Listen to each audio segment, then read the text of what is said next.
Não.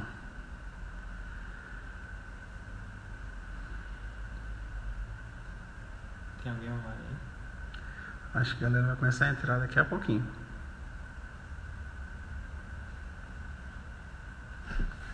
Posso até enviar para algumas pessoas aqui. Mas tá mudo, não tá? Não tá não. Tá já. Na verdade, tudo que a gente tá falando aqui já vai ficar gravado. Já tá assim. Já tipo, ele já. Olha lá, já tem aqui, ó. Oi, Mara, tudo bem? É porque o Instagram agora ele já salva depois no feed, entendeu? Então já vai ficar 100% aqui com a galera. A Mara entrou, o Alan entrou aqui também. Tudo bem com vocês? Boa noite. Muito bom estar com vocês. Deixa eu só tirar um pouquinho do brilho desse computador aqui para minha cara não ficar parecendo um fantasminha camarada.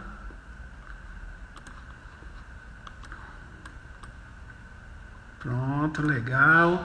Jonathan, tudo bem? Como estão vocês? Animados para essa live hoje, onde a gente vai falar de um assunto tão bacana. Tomás entrou aqui também. O Vitor já entrou aqui também. E aí, Vitão, eu já vou chamar o Vitor aqui. Galera, a gente vai fazer o formato assim. Vai ser um formato bem tranquilo aqui de perguntas. Eu vou estar fazendo perguntas para ele. Vitor, você já pode pedir aí para poder entrar junto comigo. E aí, galera, se vocês tiverem perguntas, no meio do caminho, vocês vão fazendo a pergunta ali, que de vez em quando eu vou dar uma parada para poder ler as perguntas de vocês, tá? E aí eu vou pedir para todo mundo para já clicar no aviãozinho, né? Para poder mandar aí para os seus amigos junto com a gente. Essa live, como a gente sempre fala aqui no Movimento das Embaixadas, todas as lives elas ficam gravadas, tá? Então aí, o Vitão já tá aqui online com a gente. E aí, Vitor? E aí, meu caro, tudo bem? Como é que tá você? E aí, o áudio tá bom para você? Tá legalzinho o meu áudio aqui? Tá. O meu também tá bom? Então tá ótimo, excelente. Boa. E aí, essa live aqui é uma live que ela fica gravada, tá? Para a galera das embaixadas depois assistirem. Fica inclusive no nosso feed.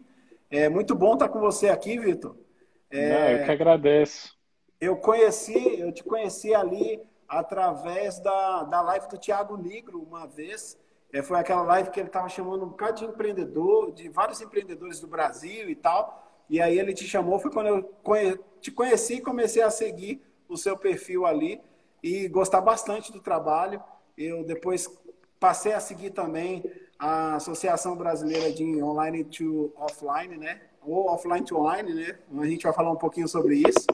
E antes de tudo, cara, queria que você falasse um pouquinho sobre você, como que você caiu nesse mundo, né? Eu sei que você já escreveu até livros sobre startups, então eu acredito que você já está há bastante tempo aí trabalhando com o mercado de tecnologia, com essa galera.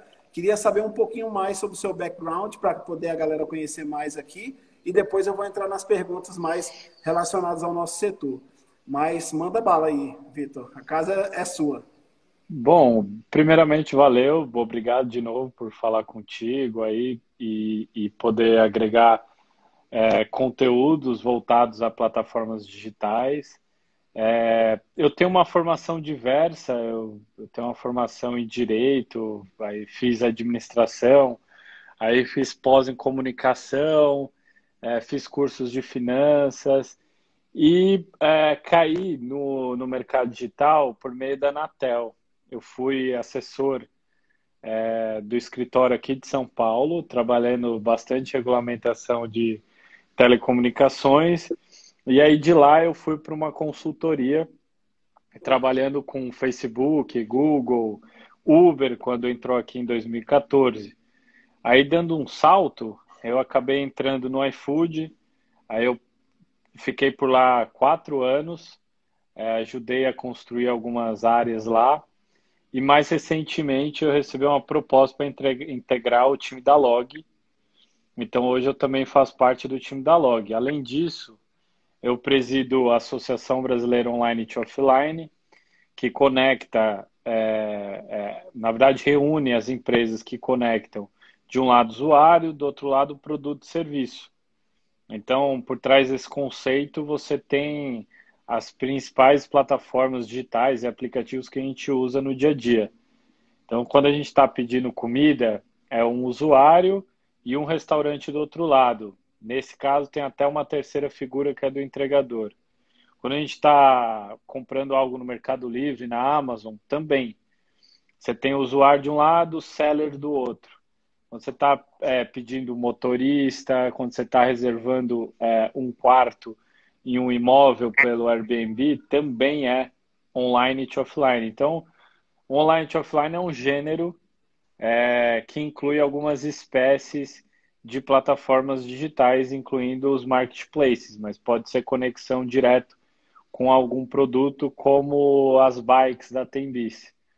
Hoje a gente tem mais de 100 empresas ali associadas. E, além disso, eu presido o Conselho de Comércio Eletrônico da FEComércio de São Paulo, que representa 80% desse segmento no Brasil, já que grande parte dessas empresas tem sede aqui no estado de São Paulo. Então, basicamente, é esse um histórico resumindo, fazendo um recorte para o momento digital. Muito, muito legal. E deixa eu te fazer uma pergunta. Antes de começar também, eu tenho bastante curiosidade, você fez um livro falando sobre o mundo secreto das startups, né? E aí eu queria que você falasse um pouquinho sobre o livro, por que você resolveu escrever ele e que a galera que está aqui, que a galera que vai assistir a essa live aqui pode buscar nesse livro para que eles possam ter conhecimento. A palavra startup é uma palavra assim que todo mundo tem, aquele tipo de empresa que todo mundo tem vontade de ter uma, né? Pô, eu quero participar de startup, porque parece algo tão moderno, tão novo, né? E aí, como você já está há bastante tempo, a ponto de já até estar escrevendo sobre o setor, eu queria que você falasse um pouquinho sobre o seu livro e como que o que as pessoas podem buscar ali dentro. Eu mesmo já estou doido para ler, cara. Estou curioso demais, porque eu gosto muito desse ambiente, né? Já tive startup acelerada pela ACE. Então, assim, gosto muito do ambiente e estou doido para ler seu livro, cara. O livro, basicamente, ele conta as fases de criação e desenvolvimento das startups até o Series B, ou seja, segunda rodada de investimento. Só que o diferencial do livro é que ele conta a partir das experiências de empreendedores ou pessoas que trabalham no Brasil. Então, a gente reuniu algumas entrevistas, alguns depoimentos de alguns desses empreendedores ou profissionais contratados para iniciar o processo no Brasil. E aí, a partir desses relatos, a gente vai desenhando o processo desde o momento da idealização até o momento do MVP, o momento de escalar o negócio e por aí vai. Então, a gente vê uma série de livros que tratam do assunto, boa parte desses livros gringos, contando experiências de pessoas de fora, e faltava um livro que contasse a partir de uma experiência de dentro. Então, o livro tem esse diferencial. Eu escrevi em coautoria com a Caroline Marino, que é uma jornalista, e a gente espera ter já uma continuação desse livro aí, já com uma outra perspectiva aí para mercado de trabalho, futuro do trabalho, e é isso que a gente vai fazer aí nos próximos meses. Muito legal. Falando sobre futuro já, e agora já conectando aqui com o nosso papo aqui. Bom, desde 2013, eu participo da NRF, daquela feira de varejo que acontece em Nova York lá. É uma feira que a gente descobre muita coisa que vai acontecer, né? Depois que acontece na NRF, alguns anos depois, vem para o Brasil, que é mostrado lá. Você já deve ter participado algumas vezes de feiras como essa. E eu escuto falar na NRF, desde 2013, eu escuto falar sobre o Omnichannel, que é a história de você ter um canal só, onde, por exemplo, aquela marca, aquela empresa, ela tem um canal que ele pode ser online, ele pode ser presencial, mas todos eles estão 100% interligados. Né? Eu escuto falar de Omnichannel. Aí, 2013 eu escutei falar sobre Omnichannel, 2014 eu escutei falar também, 15, e até hoje se fala do bendito Omnichannel. Como que é essa realidade hoje no Brasil? Quem que está trabalhando no Omnichannel realmente de uma forma bacana? Me fala um pouquinho sobre esse conceito, como você falou bem aí, aplicado à nossa realidade brasileira. Cara, na verdade, o Omnichannel, que é a multicanalidade. Na verdade, é você estar em todos os ambientes estrategicamente selecionados. Então, você vai estar no ambiente físico e vai estar no ambiente online, se comunicando para vender ou gerando algum tipo de conteúdo, mas esses canais têm que se conversar, então tem que ter, de fato, uma estratégia de conexão entre eles. Então, significa o seguinte, significa que eu posso entrar numa Talkstock e lá eu posso pegar o meu celular, pesquisar sobre aquele determinado produto a partir de um QR Code. Estando na loja, eu posso, inclusive, colocar o produto no carrinho, pagar e sair sem passar no caixa. Então, ou seja, eu estou no ambiente físico, eu tenho um approach digital, tenho uma comunicação digital e eu também posso sair desse ambiente físico de experimentação sem ter o transtorno da fila.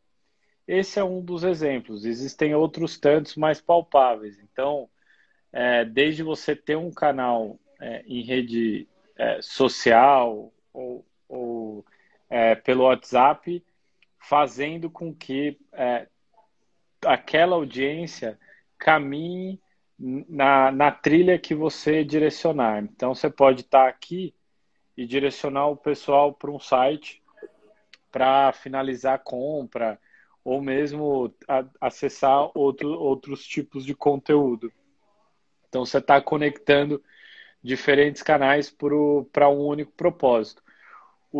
A grande questão aí é você, de fato, criar essa trilha. Porque você pode ter canais diversos sem ter essa conversa entre eles, e aí você só vai ter retrabalho em cada um. Então, bom, você está anunciando uma bolsa no Instagram, você está anunciando a mesma bolsa no site, só que um não faz referência a outro, e o consumidor fica perdido, ele não sabe se compra.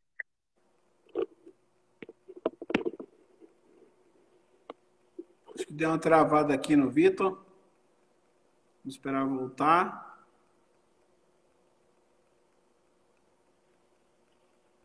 Às vezes acontece isso, galera, porque o telefone toca, alguma coisa assim acontece. Aí, voltou o Vitão. Deu uma travada aqui, Vitor. Não, tranquilo. Você estava falando sobre a experiência da pessoa comprar uma bolsa e tal. Então, você tem, nesse exemplo da bolsa, você não pode gerar confusão no seu consumidor, né? Então, se ele está vendo no Instagram, é pelo Instagram que ele vai comprar ou não? Ou o Instagram é um veículo de comunicação que o leva para um outro lugar? Então, o que não pode acontecer é você estar em todos os canais possíveis, WhatsApp, Facebook, papapá, mas sem ter uma clareza dessa trilha de comunicação e compra e pagamento. Então veja que loucura se você estiver vendendo pelo Instagram e aí você tem que jogar o cara para o seu site e aí o pagamento é feito por link pelo WhatsApp. Então isso gera algumas camadas, alguns atritos. Você tem que desenhar muito bem e fazer com que eles se conversem. Então esse de fato é o Omnichannel. É que boa parte dos empresários brasileiros, boa parte mesmo, pra você ter uma ideia, pré-pandemia, a gente tinha só 6% de todo o comércio no digital. Então, você tem aí 94% nessa estatística pré-pandemia que nem, não tinha experimentado o universo digital. E isso é aterrorizante. A gente teve que, num curto espaço de tempo, promover essa digitalização, né? Agora, o desafio para esses pequenos e médios empresários, sua grande maioria, não é usar a tecnologia propriamente dita, é você mudar a sua operação, você adaptar para o contexto digital. Então, dito de outra forma, vou dar só um exemplo. Você não pode, se você tem um restaurante, pegar o cardápio que você usa no ambiente físico e apenas replicá-lo no universo digital. Muito provavelmente não vai dar certo. Por quê? Porque o ambiente digital, a comunicação não é como no físico, que você recebe o cara no seu restaurante e o cara já está lá porque ele sabe que aquele restaurante é o selecionado. Ele muitas vezes só quer saber quais são os pratos, aí você vai poder colocar numa ordem alfabética e uma descrição por ingrediente e o preço. No ambiente digital não funciona dessa maneira, porque esse consumidor ele vai estar navegando. Então ele vai estar olhando o teu, vai estar olhando os demais. Então, se de fato não tem uma comunicação cativante, se você não consegue usar bem os dados para ter uma apresentação daqueles produtos que saem mais, uma boa foto, com uma boa iluminação, você não, provavelmente você vai perder venda. Então, a comunicação é só um dos pontos que inclui essa jornada de transformação para esses empresários. Porque só usar a tecnologia por usar não vai dar certo.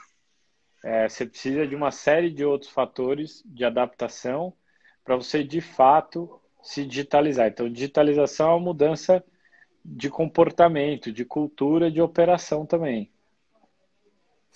Quando você me fala desses números, são números bem impressionantes, né? Você falar aí de uma quantidade acima de 90% de pessoas que não estavam digitalizadas, de empresas que não estavam digitalizadas, realmente é impressionante demais. E por outro lado, eu sei que eu ouvi você falando que houve uma meio que alfabetização digital e uma entrada no digital muito expressiva nesse tempo de pandemia.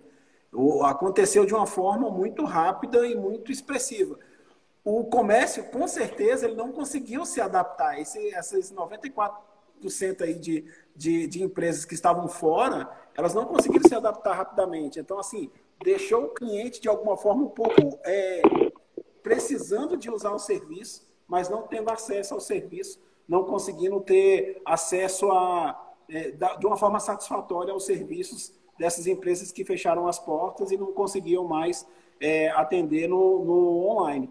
Me fala um pouquinho sobre números, eu não sei se você tem os números aí na mão, mas, cara, teve um movimento muito grande de pessoas, e aí eu até falo assim, de vovozinho entrando no iFood para poder pedir comida, e pessoas que nunca tinham feito isso na vida e passaram a fazer depois disso. Eu falo vovô assim, porque aquela coisa mais assim que você fala assim, não, meio que ilógico e tal, né, na nossa cabeça, mas teve muitos jovens que nunca tinham pedido uma comida pelo um aplicativo, no máximo tinha pedido um Uber, no máximo tinha comprado ali, mas aconteceu isso de uma forma muito expressiva. Me fala um pouquinho sobre esses números e se isso de alguma forma impressionou vocês que já estão na área. Me fala um pouquinho como que foi receber essas notícias aí do boom que teve esses aplicativos, essas empresas. Bom, ninguém estava preparado para o que aconteceu, né? Mas depois que a gente teve clareza do que estava rolando, foi natural que muitas pessoas buscassem o digital. E aí, quando você busca o digital, você tem algumas opções. Você tem a opção de você montar o seu site, você tem a opção de usar a rede social, você tem a opção de ir para a plataforma. Se você pegar essas três opções, a opção que te entrega mais tráfego num curto espaço de tempo é a plataforma digital. Porém, ela tem um custo considerável, né? Se você for montar um site, você tem custo também, mas se você não investir em tráfego, as pessoas não vão visualizar o seu site. Você tem que saber, inclusive, alguns outros conhecimentos de Google Ads e escambau. Já a rede social, ela é uma boa pedida se você já tem um público. Então, vamos supor, um WhatsApp que você utiliza para aqueles clientes que já faziam compra na tua loja física, e aí você acaba acessando esse público pelo WhatsApp. Então, se a gente pegar essas três figuras e colocar no mesmo bojo de comércio eletrônico, que é o maior gênero a ser considerado, a gente está falando que, se a gente comparar o primeiro semestre com o segundo semestre, a gente teve um aumento de 48% no comércio eletrônico. Mas esse comércio, a gente não tem ainda certeza se esse crescimento ele é sustentável ou não, por uma questão econômica social. As empresas estão fechando. Então, se essa empresa entrou no digital e ela não se sustenta, o fluxo de caixa dela não aumenta ou não permanece como havia no mundo físico, ela acaba demitindo pessoas e ela acaba fechando. Hoje a gente já tem mais de 700 mil empresas fechadas no Brasil em virtude das restrições impostas pela pandemia.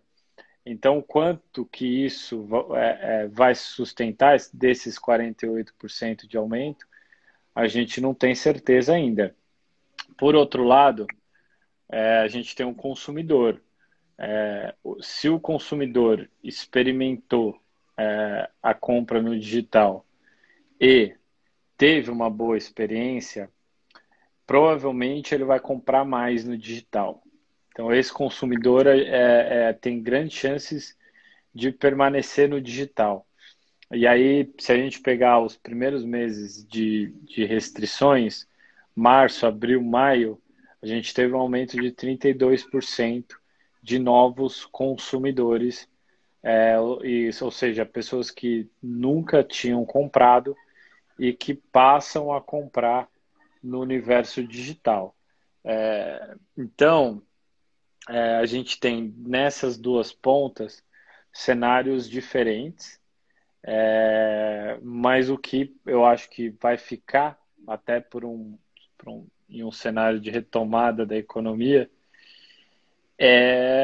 de fato a entrada de mais e mais pessoas no digital, até porque a retomada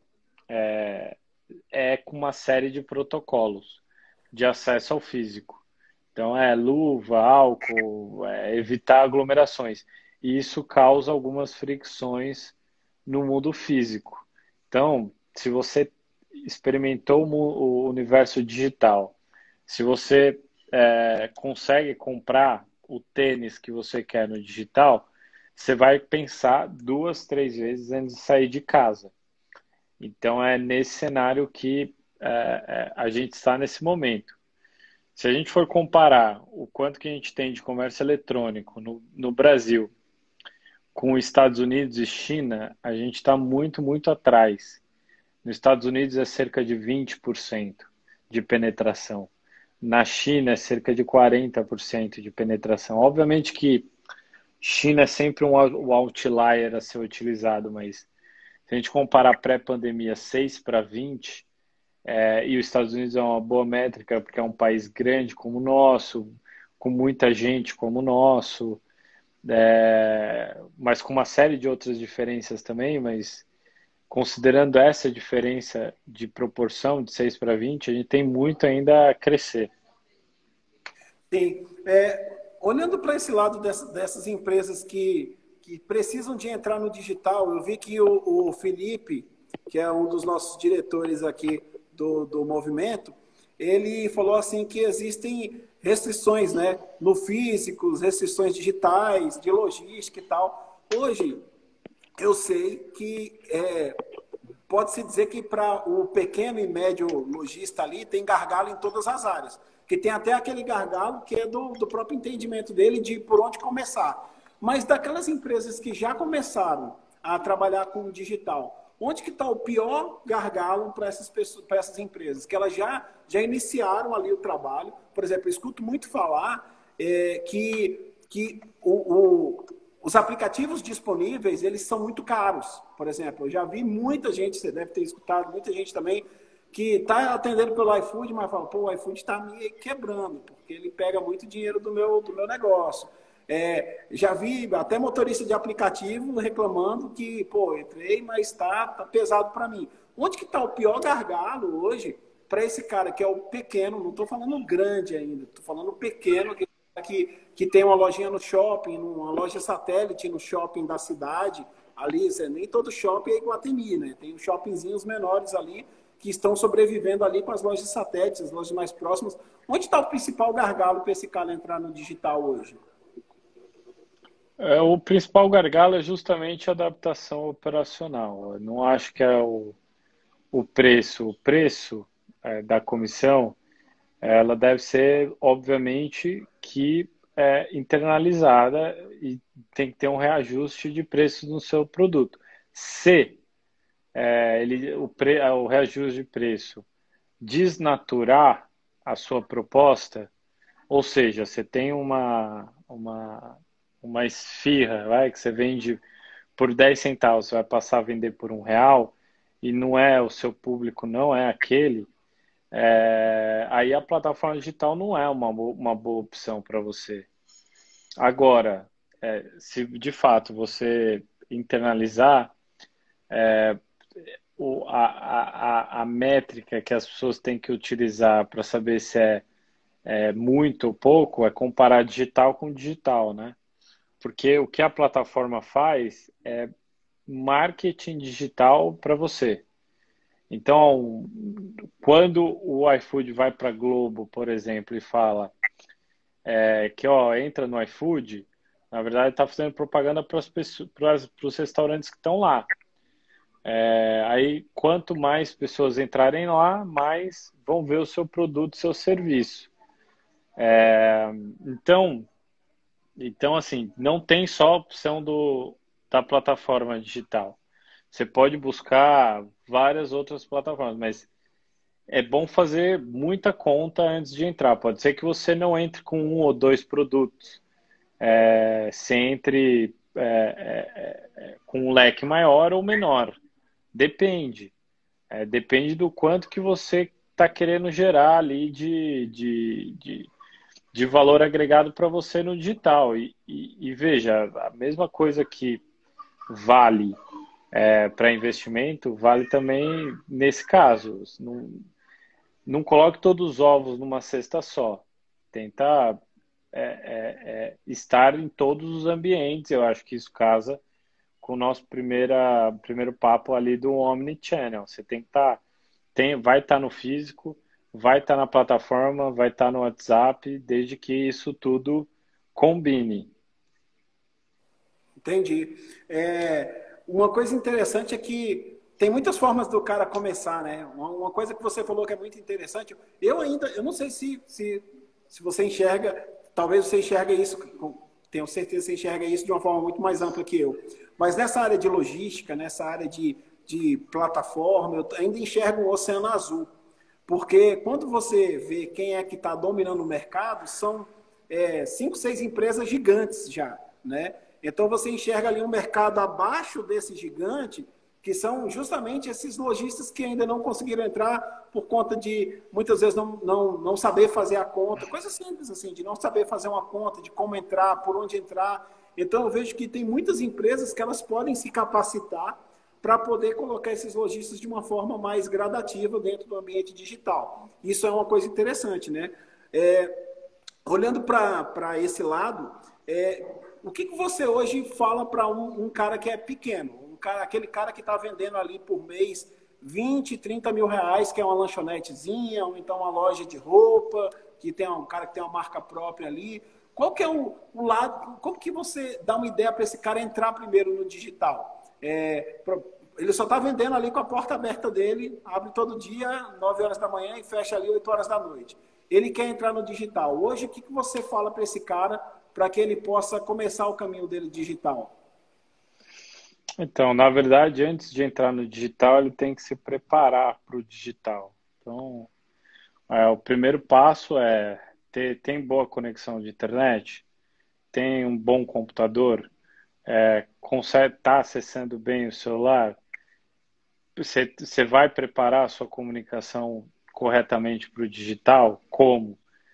Você vai usar a mesma marca que você está usando no físico, no digital? Você pode usar uma outra marca. E aí você cria produtos diferentes, um para o digital, um para o físico. Você sabe como fazer a logística? Você vai contratar a logística ou você vai ter a sua própria? Como vai ser a sua embalagem? Sua embalagem vai fazer alguma comunicação com o seu cliente ou não? Você vai colocar uma batata frita num saco de pão ou não? Então, o primeiro passo é você fazer a lista de o que você vai precisar para se adaptar a esse universo.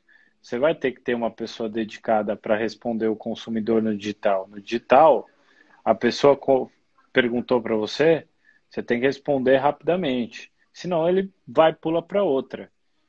Se pinga um pedido ali para você, é melhor você dar vazão rapidamente. Por quê? Porque, veja, se você demorar para entregar um determinado produto, esse cara não vai comprar de novo de você. Então, veja, se eu estou precisando de uma camisa para uma reunião que vai acontecer daqui 3 dias, se eu receber essa camisa em 20 dias, eu não vou recomprar.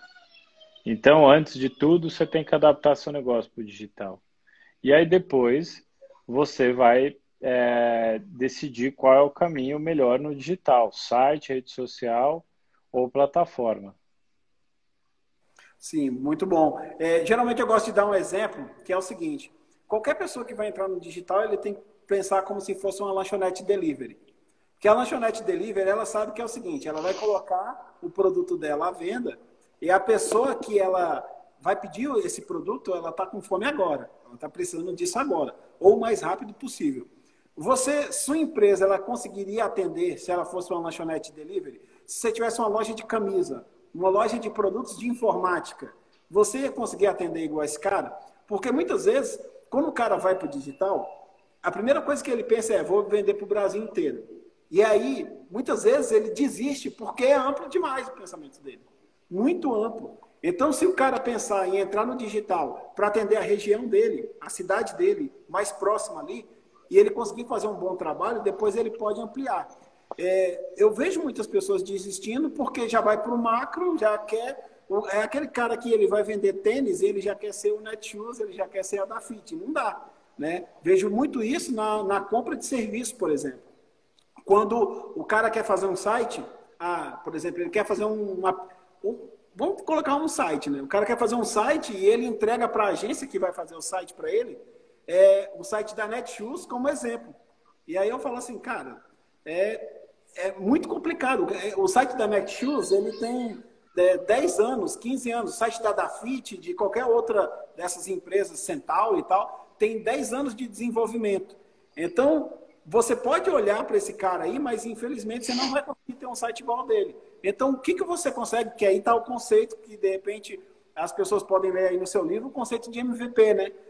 Cara, como que você pode criar uma experiência pequena, onde o seu cliente pode ter acesso a esse mínimo produto viável, que é um sistema de entrega, um sistema de pagamento, para que o cliente já comece a ter um relacionamento com você e você já consiga atender bem, de repente, na tua cidade, em um local mais próximo, para depois você começar a pensar em voos maiores, né? Queria que você falasse um pouquinho sobre cases interessantes que você tem visto. Eu falo de pequenas empresas, as grandes a gente vê direto, né? A gente vê esses grandes aí fazendo coisas incríveis. né? Por exemplo, a Amazon entrega entrega no mesmo dia em Manhattan, por exemplo. Isso aí para mim é incrível. Você vai no site da Amazon, escolhe alguma coisa lá e tá lá, ó, eles entregam no mesmo dia. Impressionante. Me diz no Brasil aí quem é que está fazendo um trabalho primoroso que você assim fala assim, cara, tô orgulhoso dessa empresa aqui, e que não é uma empresa tão grande de repente. Você me fala sobre um case desse? Então, meu caro, você disse vários pontos, né? Então, acho que assim, não tem fórmula. Pensar grande, pensar pequeno, operar grande, operar pequeno. Eu acho que o ponto da internet, qual que é o grande diferencial, né? O diferencial principal da internet para o físico, que é a pedra angular. No digital, a gente está falando de escala. A gente está falando que muitas pessoas podem ver o seu produto, o seu serviço. Ponto. Como que é no físico? No físico, você vai ter um ponto em alguma rua, as pessoas do entorno vão saber sobre a existência da tua loja. Você vai fazer panfleto pela cidade que as pessoas podem ir até lá. Mas qual que é o custo de você, no mundo físico, operar e como operava esse ambiente, né, para você atingir as massas? Campanha em TV, rádio. Internet é um monstrengo que você sabendo trabalhar, você consegue acessar milhões de pessoas com um custo infinitamente menor do que era antigamente, né? E aí você sendo pequeno, você não vai precisar investir milhões numa campanha de TV ou de rádio. Se você tem um produto bom, campeão, que as pessoas gostaram, você já tem informações sobre esses consumidores, se tiver um outro consumidor em Manaus, você estando em São Paulo, vende, cara. É essa que é a diferença. É justamente esse que é o diferencial de você vender no digital. Você vender para o teu bairro depende do modelo do negócio. Então, por exemplo, se você, de novo, pegando comida, se você está com comida, não adianta, cara. Você tem que entregar a comida quentinha ou fresca. Então, se você botar um raio de entrega de, sei lá, 30 quilômetros, qual é a chance da comida chegar boa na casa do cidadão? Baixa. Então, você vai ter que ter, de fato, a noção qual que é o teu produto e se você consegue dar vazão de entregar ele em todo o Brasil. Estando na internet, e dependendo do produto, você pode entregar em todo o Brasil. E é esse que é o grande diferencial. Você vai conquistar novos consumidores. E aí, o grande ponto aí de você trilhar esse caminho, que tem a ver com o ponto que você colocou, é fazer teste e erro. Na verdade, MVP é teste e erro. Não é outra coisa, não sei disso. Teste e erro é a base de qualquer ciência. A ciência foi baseada até o momento em teste e erro. Acontece que por muito tempo as empresas, e principalmente o brasileiro, sempre teve aversão ao erro. E essa aversão ao erro também resulta na aversão ao risco. Então, o que significa? Como funcionava antes? As empresas planejavam anos e anos a fio, um produto, um serviço, e aí quando colocava no mercado, o mercado refutava.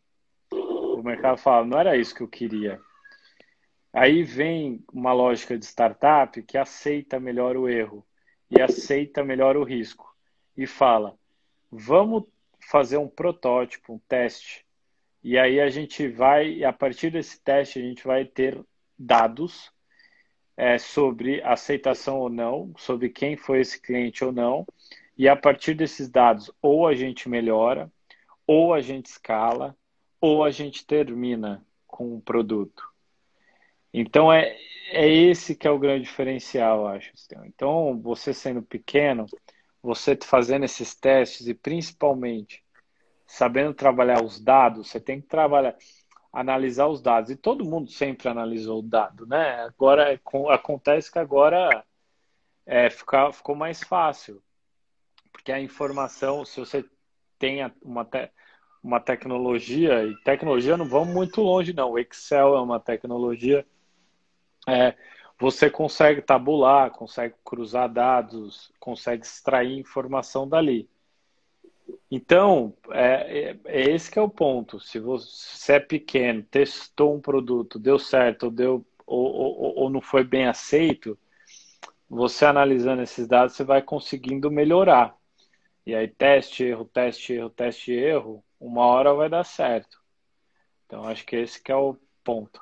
E deixa eu te perguntar sobre o seu principal desafio ali na ABO2O, ali na sua associação lá, que você é presidente, e também ali no conselho do FEComércio. Qual que é o principal desafio que você tem hoje, que você tem enfrentado para poder, não só no tempo de pandemia, mas o que você tinha planejado aí para esse ano de 2020? Me fala um pouquinho sobre os seus desafios lá, tanto na Associação Brasileira de Online e Offline, quanto no FEComércio. Cara, esses grupos, eles existem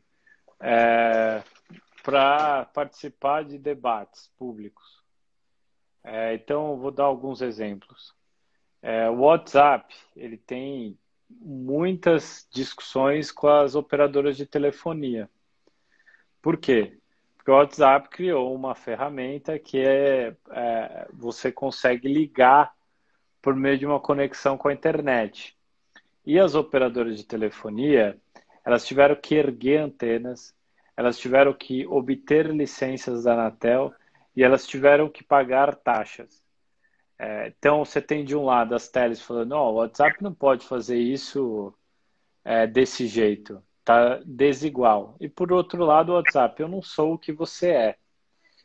Nesse mesmo exemplo, ele pode ser levado ao fim e a cabo para qualquer inovação.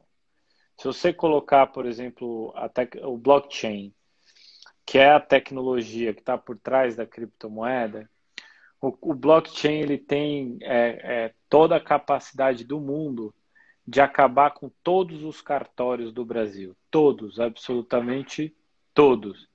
Você acha que os cartórios vão ficar felizes? Não vão. Então, dessa forma, tanto um grupo quanto o outro existe para participar desse tipo de discussão, com dado, com essa profundidade. A gente vai ter cada vez mais no Brasil esse tipo de debate, tá?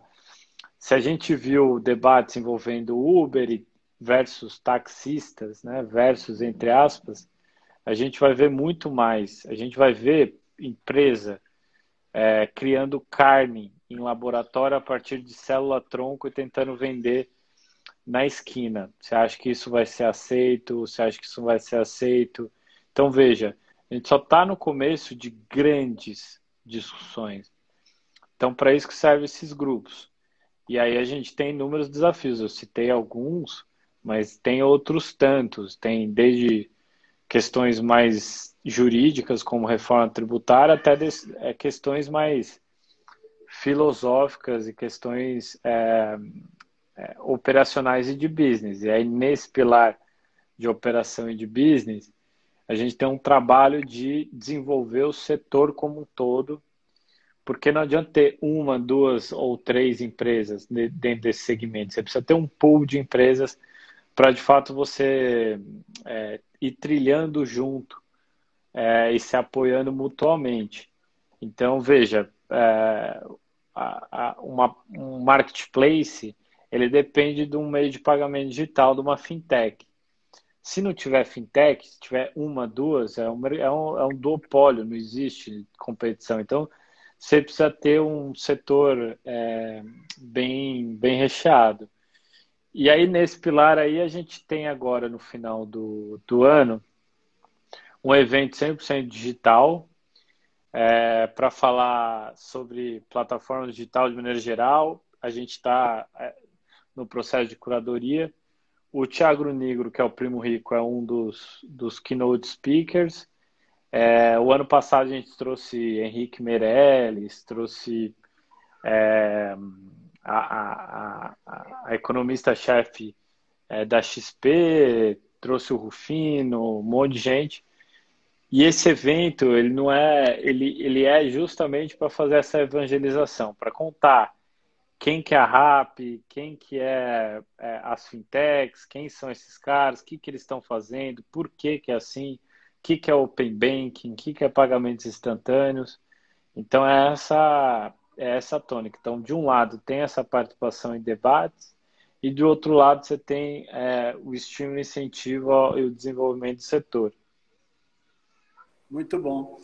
Para a gente finalizar aqui, eu queria que você desse um toque para a gente aí, para a galera que vai ver isso daqui. Qual que é o principal, vamos dizer assim, qual que é a principal área do digital que ainda precisa ser trabalhada, tá? Que ainda precisa ser, precisa de ter mais gente trabalhando nela e que geralmente o cara fala, vou pro lado ali da fintech, vou pro lado ali. Qual que é o lado que ainda está, vamos dizer, manco, que ainda precisa de mais gente trabalhando nele e que quem está ouvindo aqui, quem está assistindo aqui essa live, pode apontar o seu radar para ele ali. Tem a área de logística, tem a área de pagamentos, né? Me fala se tem alguma área ainda que está pouco explorada, que pode ser um nicho bacana para esses próximos tempos aí. Então, existem áreas e tecnologias, né? Então, se a gente olhar para a tecnologia, a gente tem que ainda explorar mais inteligência artificial, que eu acho que é a próxima etapa, e segurança da informação. São esses dois que estão bastante alta, com bastante demanda, mas tem uma série de outras issues da tecnologia. Se a gente olhar para segmentos, como você está colocando aí, eu acho que a grande oportunidade no Brasil é, sem sombra de dúvidas, agronegócio. Então, as agrotechs. Quando você fala de agrotech, você tem uma conexão direta com a tecnologia que é a internet das coisas. Então, tudo envolvendo IoT para o agronegócio é uma boa. O Brasil tem essa potência mundial no agronegócio. O Brasil deve liderar também o uso e o desenvolvimento dessas tecnologias. Então, é um terreno gigantesco a ser explorado. Muito bom. Queria que você deixasse uma mensagem final aí para todos os GVs.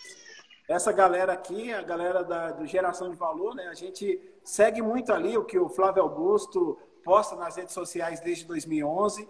Nós temos as embaixadas elas acontecem de forma presencial, né? São encontros onde a gente fala sobre empreendedorismo, a gente fala sobre tecnologias, que agora é claro que a gente está aí meio com uma dificuldade a mais, porque a gente não pode se juntar. Mas a gente se junta sim, online, né? Tem embaixada nacional, acontece toda terça-feira, e várias embaixadas online acontecendo no Brasil inteiro.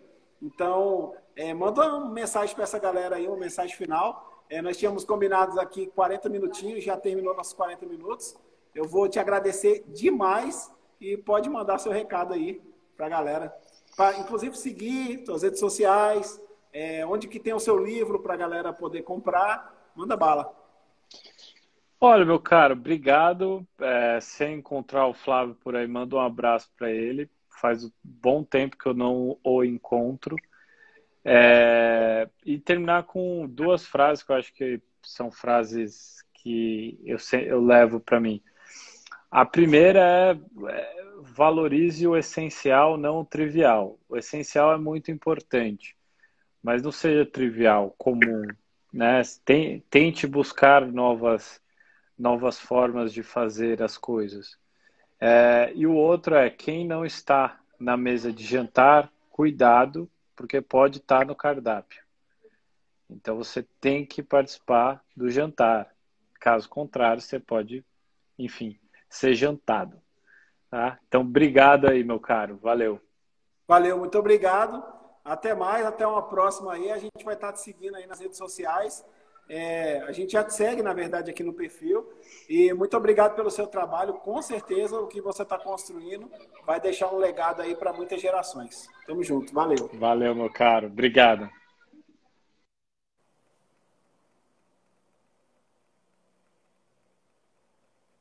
É isso aí, galera. Então, essa foi mais uma live aqui das embaixadas. Sempre muito bom ter vocês por aqui. Vocês sabem que está acontecendo a Embaixada Nacional toda terça-feira. Então, você pode entrar aqui. Sempre a gente está colocando os recados aqui do que está acontecendo, né? As lives que acontecem nas quintas, como essa. Tem a nosso site oficial, né? embaixadasgv.org. Você pode entrar na embaixadasgv.org para saber onde que tem embaixada rolando, o que está acontecendo no movimento. Você vai enxergar ali. Também, agora, aproveitar que o Felipe está aqui, que é um dos nossos diretores aqui de tecnologia. Tem lá, busque uma embaixada, tem lá se você quer ser membro de uma embaixada, como é que você faz. Ou seja, tem muita coisa bacana acontecendo no movimento das embaixadas. É uma honra estar aqui servindo vocês. E, cara, contem sempre com a gente aí, que a gente tem o maior prazer de trazer conteúdo relevante, conteúdo interessante aqui para todos os GVs. Então, muito boa noite para vocês. Eu peço que vocês vá lá nesse episódio aqui, que vai estar lá no IGTV, né? Comente esse episódio, fale o que você achou. Siga lá o Vitor Magnani, faça perguntas para ele ali que de repente não deu para a gente perguntar aqui. E muito bom estar com vocês. Até mais, galera. Boa noite para todos.